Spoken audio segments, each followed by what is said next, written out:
সরকারি চাকরিতে কোটা বাতিলের সিদ্ধান্ত অবৈধ ঘোষণা করে হাইকোর্টের দেয়া আদেশের বিরুদ্ধে ঢাকা বিশ্ববিদ্যালয় সহ দেশের বিভিন্ন শিক্ষা প্রতিষ্ঠানে বিক্ষোভ করছেন চাকরি প্রার্থী শিক্ষার্থীরা।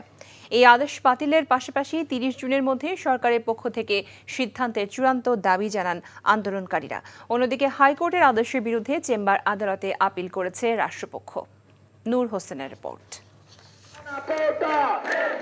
প্রথম ও দ্বিতীয় শ্রেণীর সরকারি চাকরিতে কোটা বাতিল করে ২০১৮ সালে জনপ্রশাসন মন্ত্রণালয় থেকে জারি করা পরিপত্র অবৈধ ঘোষণা করে বুধবার আদেশ দেয় হাইকোর্ট। এরপরই প্রতিবাদ জানাতে থাকে ঢাকা বিশ্ববিদ্যালয় সহ দেশের অন্যান্য শিক্ষা প্রতিষ্ঠানের শিক্ষার্থীরা।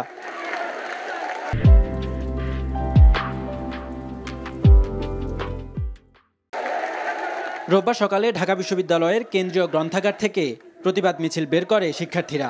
ক্যাম্পাস ঘুরে রাজু ভাস্কর্যের পাদদেশে সংক্ষিপ্ত সমাবেশ করে তারা। সেখান থেকে কোটা পুনর্বহালের সিদ্ধান্ত বাতিল করতে আলটিমেটাম দেয় শিক্ষার্থীরা।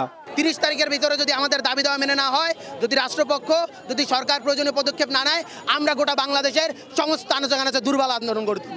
মুক্তিযোদ্ধাদের প্রতি সম্মান দেওয়ার জন্য একটা কাজ আর অন্যায় একটা কাজ, দুইটার ভিতরে যদি কন্ট্রাডিক্ট করে তাইলে তো বিষয়টার মান মর্যাদা থাকতেছে না। আমাদের দাবি একটাই, মুক্তিযোদ্ধাদের কোটা 30% যে কোটা হচ্ছে সেটার বিরুদ্ধে।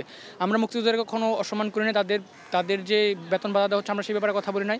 একই দাবিতে রাস্তায় নেমেছে জগন্নাথ, জাহাঙ্গীরনগর, বরিশাল ও রাজশাহী সহ দেশের বিভিন্ন বিশ্ববিদ্যালয়ের শিক্ষার্থীরা। এদিকে সরকারি চাকুরিতে কোটা বাতিলের পরিপত্র অবৈধ ঘোষণা করে হাইকোর্টের দেয়া রায় স্থগিত চেয়ে চেম্বার আদালতে আবেদন করেছে রাষ্ট্রপক্ষ। ২০১৮ সালের অক্টোবরে শিক্ষার্থীদের তীব্র আন্দোলনের মুখে প্রথম ও দ্বিতীয় শ্রেণীর সরকারি চাকরি থেকে সব ধরনের কোটা বাতিল করে পরিপত্র জারি করে জনপ্রশাসন মন্ত্রণালয়। নূর হোসেন, এনটিভি নিউজ, ঢাকা।